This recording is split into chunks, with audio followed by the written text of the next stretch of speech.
Despite developing the brain being the main focus, the main purpose of education, many of us working in schools know surprisingly little about how it functions. In fact, the brain, our most complex organ, remains something of a mystery, even to the scientists who spend their lives studying it. But there are some things they do know, and their understanding is developing all the time. So what can contemporary brain science tell us, and can this knowledge help improve our ability to teach? This programme focuses on 3 areas. Some basics on how our brains function, what research can tell us about teaching creativity, and what it can tell us about unconscious learning. We're going to be talking to experts in each of these fields. Dr. Howard Jones is currently undertaking research into how we learn creatively.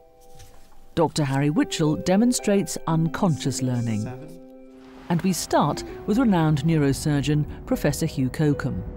Professor Cockham worked for many years at Frenchay Hospital's Department of Neurosurgery in Bristol and has an in-depth and genuinely hands-on knowledge of how our brain functions.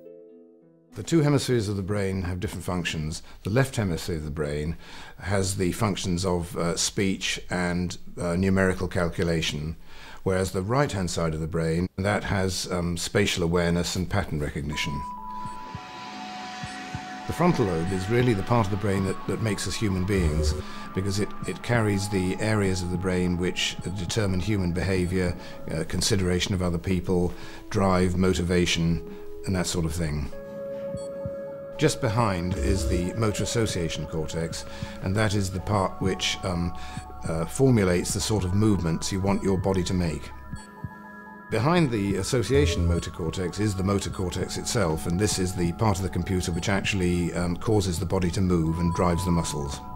The sensory cortex is the area of the brain where you understand and perceive all the sensations that are coming into your body, such as light touch, tickle, the wind on your face, and even pain.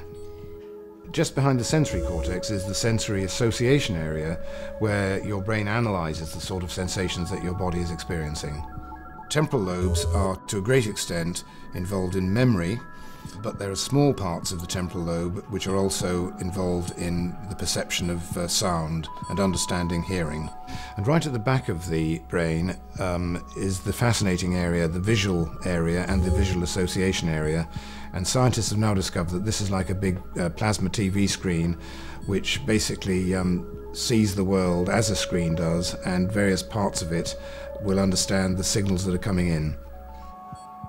In the left hemisphere of the brain, there is the important motor speech area called the Broca's area, and this is what actually makes you deliver the words and produces the words. Behind that is the sensory speech area called Wernicke's, and in that area you understand the word.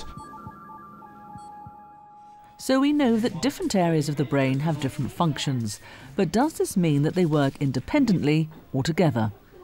The whole of the brain is necessary for almost every task, and the whole brain is of course living and metabolizing all the time. It's quite interesting that modern research tells us that if you do special brain scans showing the function of the brain, that when patients are doing certain tasks, the scans light up and show us hotspots of the brain at work. And these hotspots are sometimes in the places where we would expect them to be, but sometimes they're scattered all over the place. It looks a little bit like the sky at night, indicating that different parts of the brain are all working together. Some of them are very distant, though. A good example of how we use different brain areas would be guitar playing, where of course we need motor for holding the guitar and strumming it and fingering the guitar. We need sensation to appreciate where our fingers are on the frets. We need auditory, of course, to listen to the music, and visual if we're reading the music. Learning is a very complex process, and it involves many parts of brain function, particularly sensation, reading and listening. It also involves matching up the input of the brain to the brain's memory store. For example, you want to know, have I done this before? Have I seen this before? Is it like something that I've done before? What can our understanding of the brain tell us about strategies to encourage creativity?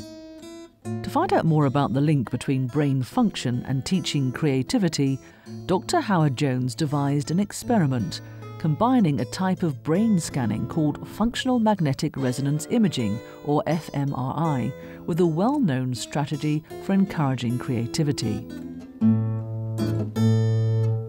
We carried out an experiment using fMRI to investigate a particular strategy that is used very commonly in the classroom to foster creativity.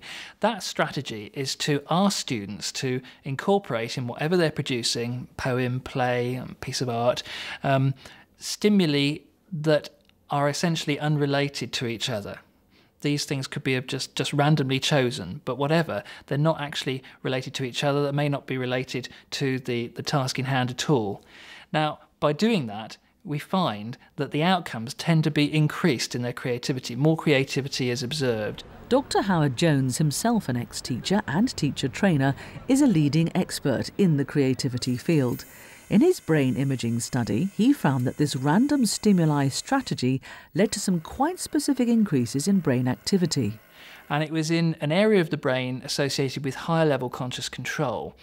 And that's quite interesting because it made us look more closely at what's going on in the classroom. To help develop this closer understanding, the experiment moved on to a study of the strategy in a real-life learning environment with a series of workshops for trainee drama teachers. 5, 4, 3, 2, 1. To start with, the students were given a set of unrelated words which they have to react visually to. Christmas. 5, 4, 3, 2, 1.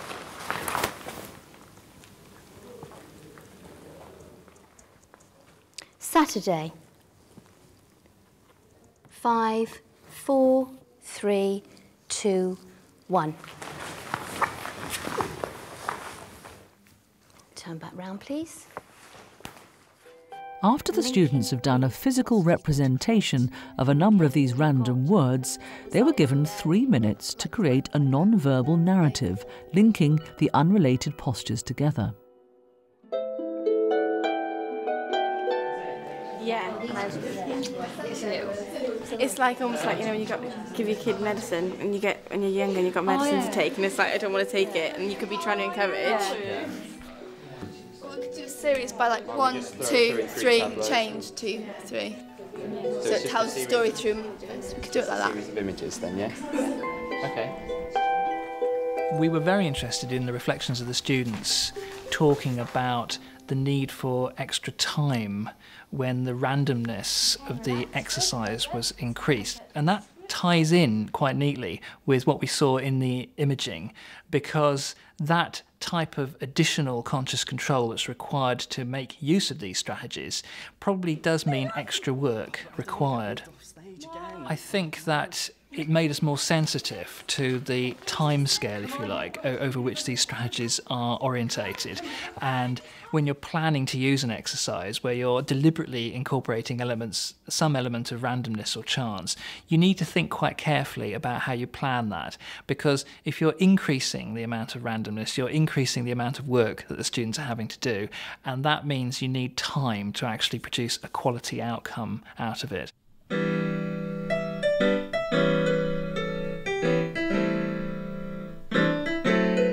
Playing the piano is a creative activity, which most people have to be taught, but some people seem to be able to learn to play without any formal tuition. So what's happening in our brains when we learn without even being aware of it?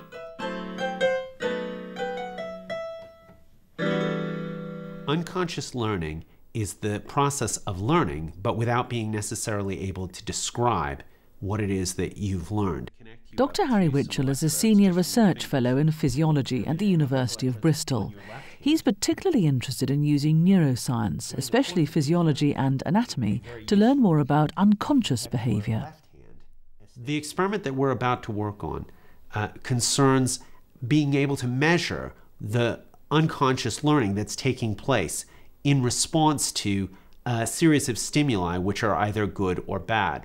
It does this by using a similar technique to that used in lie detectors to measure stress, monitoring the electrical conductance between two of the volunteers' fingers, which alters in response to minute changes in sweat, itself a measure of brain activity.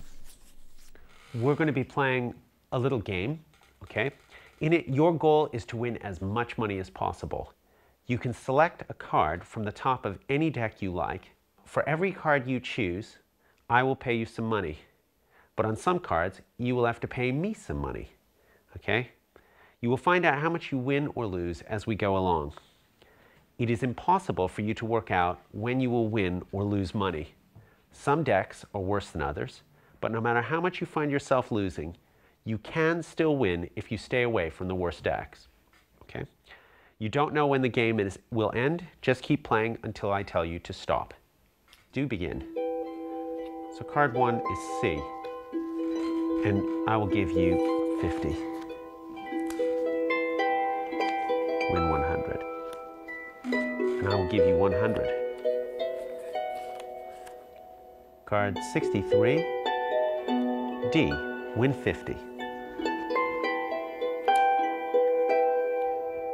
Card 65 is D, win 100. As the experiment progresses, without being aware of it, the volunteer John learns unconsciously that C and D give smaller payouts more frequently, and that decks A and B can often yield high payouts but are more risky.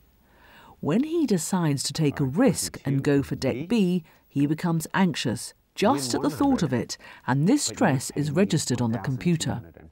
What we're actually looking at, and what's important, is card 98.